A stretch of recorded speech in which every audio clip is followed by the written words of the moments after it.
The short story, The Gift of the Magi by O. Henry, likely takes place just before the Christmas Eve. Most of the action is in the cheap apartment of Della and her husband Jim. Della had only $1.87 saved to buy Jim a Christmas present, which just was not enough. She decided to sell her long, beautiful hair for $20. She took her newfound wealth and bought Jim a fabulous platinum fob chain for the pocket watch that had been in his family for generations. She worried briefly what Jim would think of her short, close-cropped curls, but it was too late.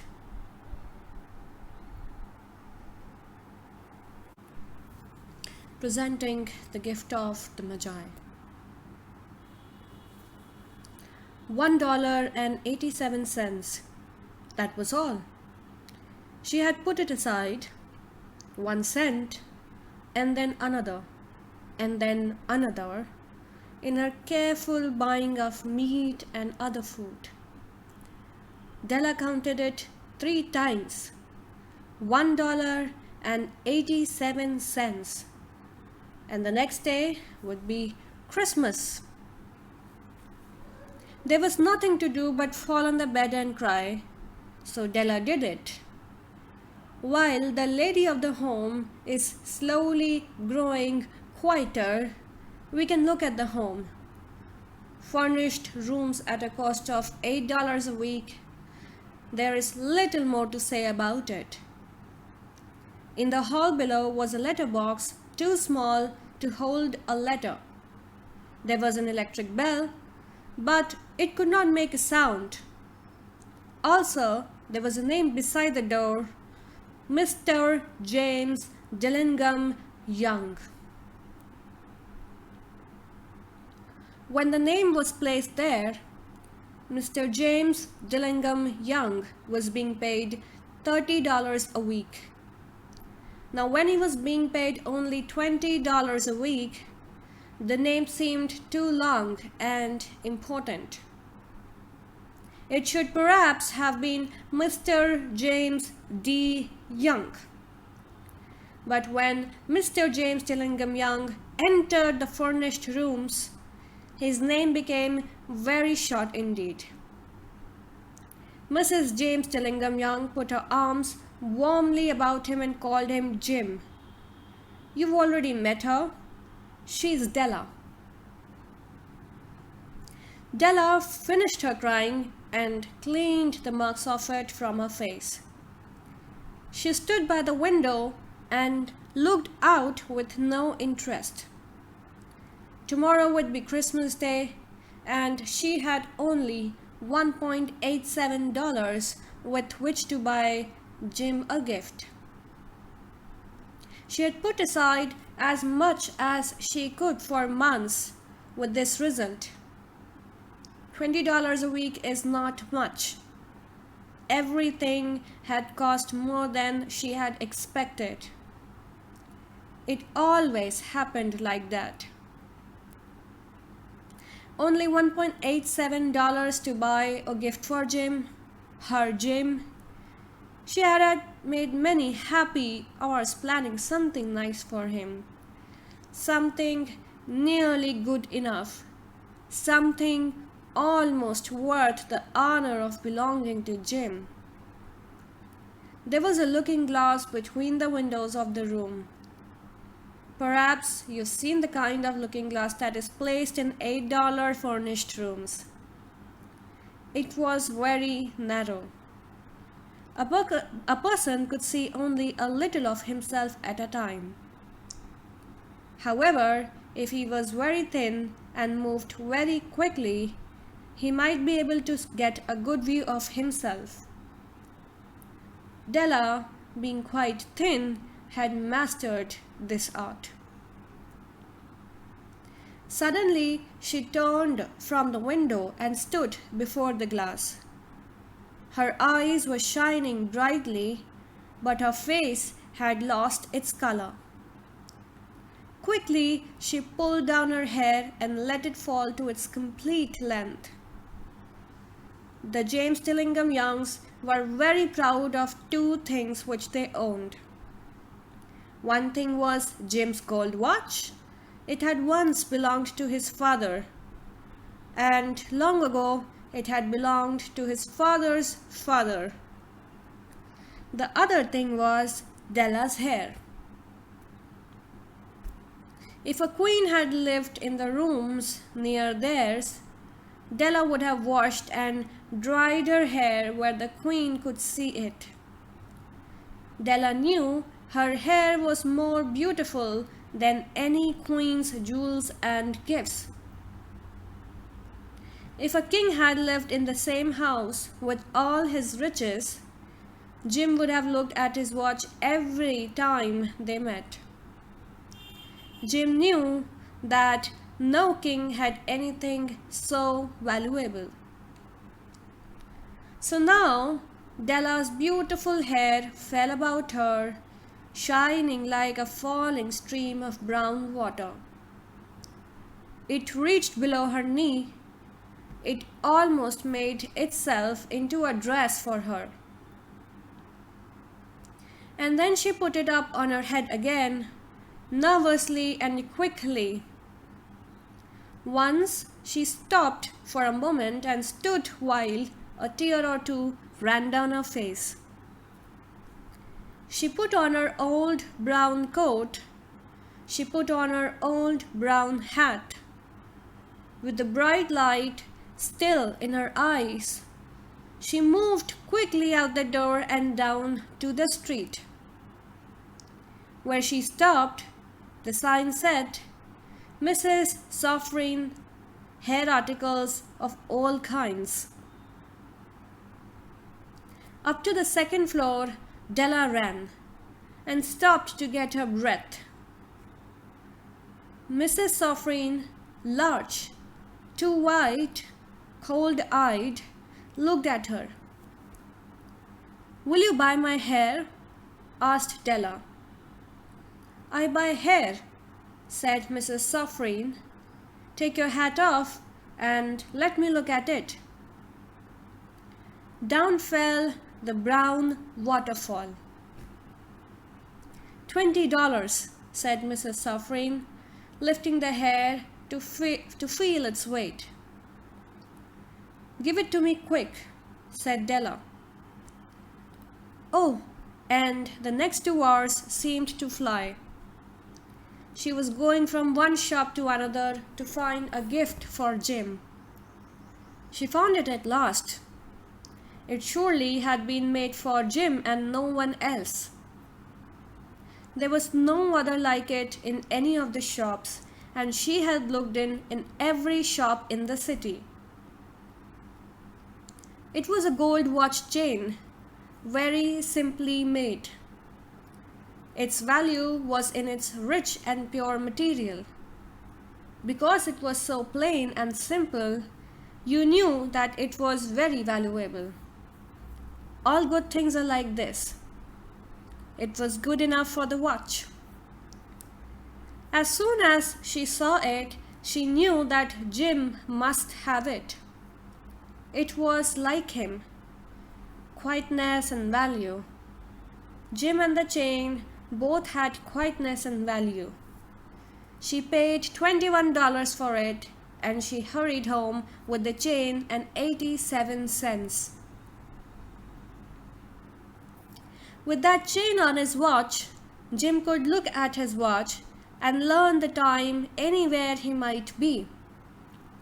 Though the watch was so fine, it had never had a fine chain. He sometimes took it out and looked at it only when no one could see him do it. When Della arrived home, her mind quieted a little. She began to think more reasonably. She started to try to cover the sad marks of what she had done. Love and large-hearted giving, when added together, can leave deep marks. It is never easy to cover these marks, dear friends, never easy. Within 40 minutes, Her head looked a little better. With her short hair, she looked wonderfully like a schoolboy. She stood at the looking glass for a long time. "If Jim doesn't kill me," she said to herself, "before he looks at me a second time, he'll say I look like a girl who sings and dances for money." But what could I do? Oh, what could I do with $1.87? At 7, Jim's dinner was ready for him. Jim was never late. Della held the watch chain in her hand and sat near the door where he always entered. Then she heard his step in the hall and her face lost color for a moment. She often said little prayers quietly about simple everyday things. And now she said, "Please God, make him think I am still pretty." The door opened and Jim stepped in. He looked very thin and he was not smiling. Poor fellow, he was only 22 and with a family to take care of. He needed a new coat and he had nothing to cover his cold hands. Jim stopped inside the door.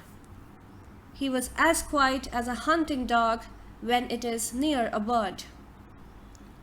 His eyes looked strangely at Della, and there was an expression in them that she could not understand. It filled her with fear. It was not anger, nor surprise, nor anything she had been ready for. He simply looked at her with that strange expression on his face. Della went to him. "Jim dear," she cried, "don't look at me like that. I had my hair cut off and sold it. I couldn't live through Christmas without giving you a gift. My hair will grow again. You won't care, will you? My hair grows very fast. It's Christmas, Jim. Let's be happy. You don't know what a beautiful, nice gift I got for you." "You've cut off your hair?" asked Jim slowly. He seemed to labor to understand what had happened. He seemed not to feel sure he knew. "Cut it off and sold it," said Della. "Don't you like me now? I'm me, Jim. I'm the same without my hair." Jim looked around the room. "You say your hair is gone?" he said. "You don't have to look for it," said Della. "It's sold. I tell you, sold and gone too. It's the night before Christmas, boy. Be good to me, because I sold it for you.